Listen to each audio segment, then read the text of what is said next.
Perkenalkan, nama saya Nurul Ismafiati. Saya mahasiswi Universitas Al-Azhar Indonesia, Prodi Bimbingan Konseling Islam semester 5. Baik, proses konseling ini dilaksanakan untuk memenuhi salah satu ujian akhir semester mata kuliah konseling dan psikoterapi Islam.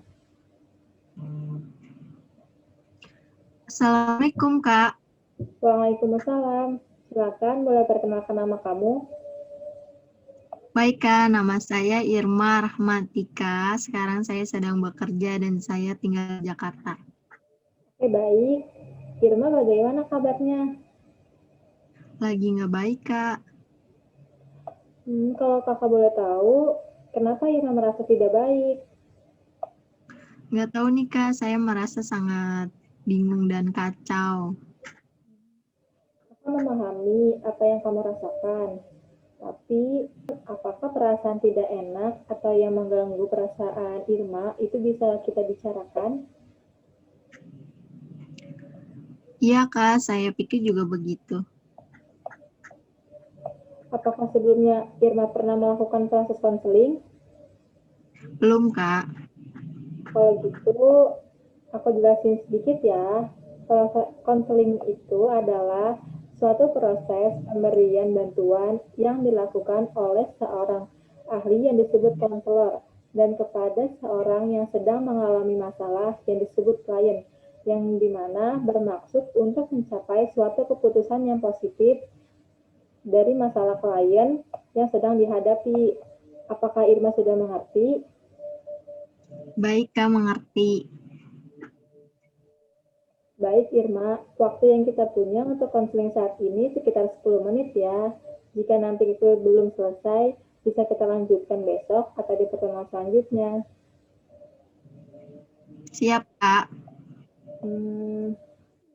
Bisa Kak Irma ceritakan bagaimana kronologi peristiwanya? Iya, Kak. Dengan senang hati saya menceritakannya, tapi saya mohon Kak untuk merahasiakannya dari siapapun karena ini adalah masalah pribadi saya. Kamu tidak perlu khawatir. Di sini kakak akan menjaga rahasia kamu, sebab proses konseling memiliki teknik-teknik, kode etik, serta asas-asas yang harus dijaga dan dikuasai seorang konselor. Nah, salah satu asasnya itu adalah asas kerahasiaan.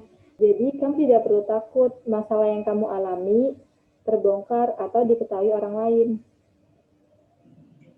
Ya, syukurlah kalau begitu, Kak. Ya, saya berharap agar masalah yang saya alami dapat teratasi dan menentukan jalan keluar yang terbaik. Iya, mudah-mudahan bisa cepat teratasi. Kalau begitu, kamu bisa menceritakan kepada kakak. Kakak ingin mendengarkan sejauh mana perasaan tidak enak yang mengganggu Irma. Begini Kak, dulu saya pernah mengalami kekerasan yang dilakukan oleh ayah tiri saya. Dan karena itu sampai saya masih merasa terbawa sakit hati dan dendam dalam hati terhadap ayah tiri saya, dan itu membuat saya merasa semua laki-laki itu sama aja.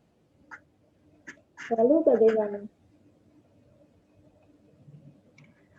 Setiap ada lelaki yang mendekat dan mengutarakan perasaan suka terhadap saya, tapi saya masih merasa bahwa laki-laki itu sama aja, semua jahat seperti ayah tiri saya. Bisa Kak Irma menjelaskan lebih jauh tentang perasaan tidak percaya terhadap laki-laki yang Irma rasakan? Saya merasa sakit hati dan dendam itu selalu muncul ketika ada laki-laki yang mendekati saya dan mencintai saya. Perasaan saya hanya dipenuhi rasa sakit hati dan dendam yang mendalam terhadap laki-laki yang membuat saya tidak membuka hati terhadap siapapun karena yang saya rasakan hanya kesakitan. Saya rasanya pengen balas dendam aja gitu, Kak. Baik, kakak bisa merasakan apa yang Irma alami. Irma, bahwasannya dendam itu timbul dari rasa sakit yang terlalu mendalam. Jika dibiarkan bertumpuk dan itu dapat berujung pada tindakan tidak baik. Iya sih Kak, tapi gimana ya Kak? Aku tuh sakit hati dan dendam banget Kak. Irma, ada Rasulullah SAW bersabda, yang artinya, orang yang paling dibenci Allah adalah orang yang paling pendendam. Oh gitu ya Kak. Iya Irma, selanjutnya apa yang Irma lakukan ketika ada seorang lelaki mendekati Irma?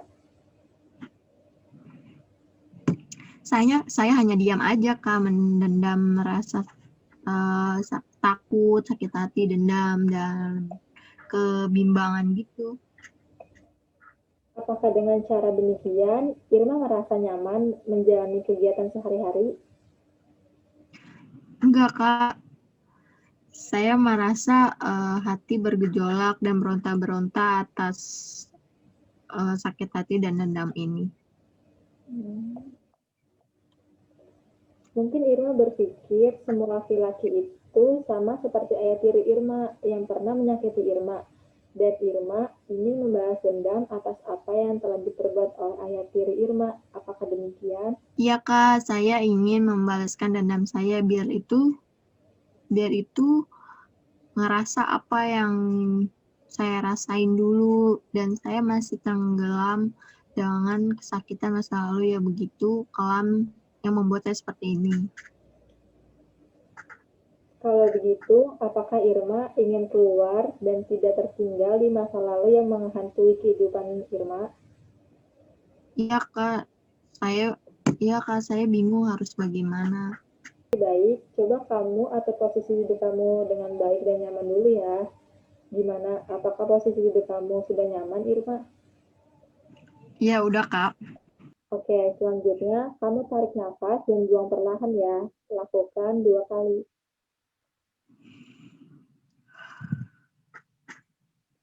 Coba kau bayangkan, jika ayah tiri kamu sekarang ada di hadapanmu, apa yang akan kamu lakukan?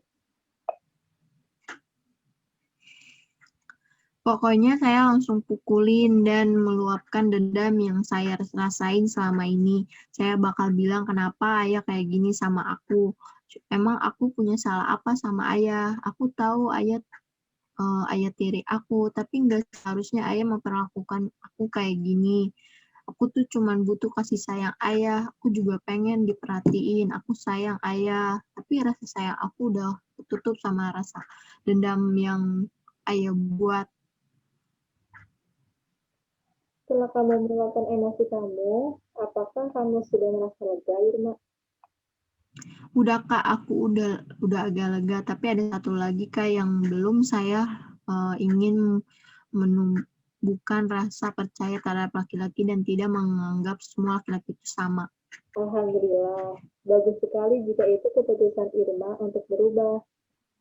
Kak, saya sangat ingin sekali bisa merubah persepsi saya terhadap laki-laki meskipun rasanya sulit sekali. Bagus sekali keinginan Irma. Kakak sangat senang sekali mendengarnya. Lalu, apakah Irma sudah punya cara untuk mengatasi masalah yang Irma alami tentang sakit hati dan rasa tidak percaya terhadap laki-laki? Saya masih bingung Kak. Apa yang membuat Irma merasa bingung? Saya takut jika nanti saya memulai membuka diri, tapi kesakitan itu terulang dan menyakiti perasaan saya lagi, Kak. Apakah Irma sudah berusaha melakukan yang terbaik? Saya belum melakukannya, Kak. Jika mencobanya saja Irma belum, lalu kenapa Irma bisa berpikiran negatif seperti itu? Kamu adalah apa yang kamu pikirkan. Nah, itu saya tidak mengerti, Kak. Baik Irma, di sini kakak ada saran bahwa di dalam Islam, dendam artinya menahan, yaitu menahan rasa sakit atau rasa tidak puas sehingga menuju dendam dan ingin membalas rasa sakit hatinya. Dendam merupakan salah satu penyakit hati yang harus dihilangkan oleh setiap yang telah beriman kepada Allah. karena sifat ini merupakan suatu sifat yang hanya akan menghancurkan kebahagiaan, pikiran, dan akhlak manusia. Nah, usaha yang bisa Irma lakukan adalah dengan terapi Al-Quran, karena Al-Quran itu penawar dari berbagai penyakit hati. Setelah sholat, Irma bisa membaca Al-Quran. Memulainya dari surat Al-Ikhlas, Al-Falaq, dan Anas terlebih dahulu. Setelah kamu rasa ketiga surat tersebut sudah membuat hati kamu tenang, kamu bisa menambah surat lainnya. Insya Allah dengan Irma istiqomah membaca Al-Quran setelah sholat, benar yang ada di dalam hati Irma uh, itu akan luntur dan kamu bisa memaafkan apa yang telah diperbuat oleh ayah tiri kamu, dan kamu juga bisa jauh lebih tenang menjalani aktivitas kamu. Nah, untuk merubah persepsi terhadap laki-laki, kamu bisa berusaha membuka hati dan membangkitkan perasaan percaya terhadap laki-laki bahwa laki-laki itu semua tidak sama dengan ayah tiri kamu. Iya, benar juga ya, Kak. Baiklah, apa kira-kira rencana Irma sementara sebagai pegangan untuk tindakan selanjutnya? Pertama, saya akan mencoba apa yang disarankan oleh Kakak, membaca Al-Quran setelah sholat, dan saya mencoba menjalin hubungan pertemanan yang baik dengan laki-laki. Kedua, ya saya akan merubah persepsi saya terhadap laki-laki bahwa dia semua laki-laki itu semuanya sama. Tiga, saya akan membuka hati untuk menjalin hubungan dengan laki-laki dan mencoba mempercayainya. Alhamdulillah, Irma sudah tahu apa yang harus Irma lakukan. Sebelum pembicaraan ini kita tutup, bagaimana perasaan Irma setelah kita berdiskusi, atau apakah kesimpulan Irma? Saya merasa lega dan lebih tenang setelah melakukan konseling. Kecemasan, ketakutan, dan rasa dendam yang saya alami mulai menurun, dan juga saya tahu langkah-langkah apa yang saya lakukan untuk mengatasi rasa sakit hati dan dendam dan takut terhadap laki-laki. Wah, Alhamdulillah, sepertinya Irma sudah paham dengan apa yang akan Irma lakukan. Kamu pasti bisa melakukannya. Iya Kak, insya Allah saya bisa. Makasih ya Kak, udah mau dengerin keluh kesah Irma. Iya, Irma, dengan senang hati saya bisa ikut membantu. Kalau ada sesuatu yang kurang mengenakan Irma, mengenakan di hati Irma, kita bisa berbagi cerita ya. Iya siap Kak. Oh iya Irma, berhubung waktu yang telah kita sepakati sudah habis, pertemuan kita hari ini sampai di sini saja ya. Jangan khawatir Irma, kita bisa melanjutkannya di pertemuan selanjutnya ya. Baik, saya akhiri pertemuan ini. Semoga permasalahan Irma cepat selesai ya. Semoga apa yang menjadi keinginan Irma, tujuan Irma, itu bisa terpenuhi dan Irma bisa menjadi lebih baik lagi. Amin. Oh iya Kak, saya hampir lupa kalau waktunya habis. Baik Kak, terima kasih Kak atas waktunya. Baik Irma, apakah masih ada yang Irma ingin sampaikan? Tidak Kak, saya kira masalah saya sudah mendapatkan titik terang. Jika Irma sudah merasa tidak ada lagi yang perlu disampaikan, saya rasa cukup sampai di sini ya. Kita akhiri pertemuan hari ini dan kakak ucapkan terima kasih. Sama-sama Kak. Permisi ya Kak. Assalamualaikum. Waalaikumsalam warahmatullahi wabarakatuh.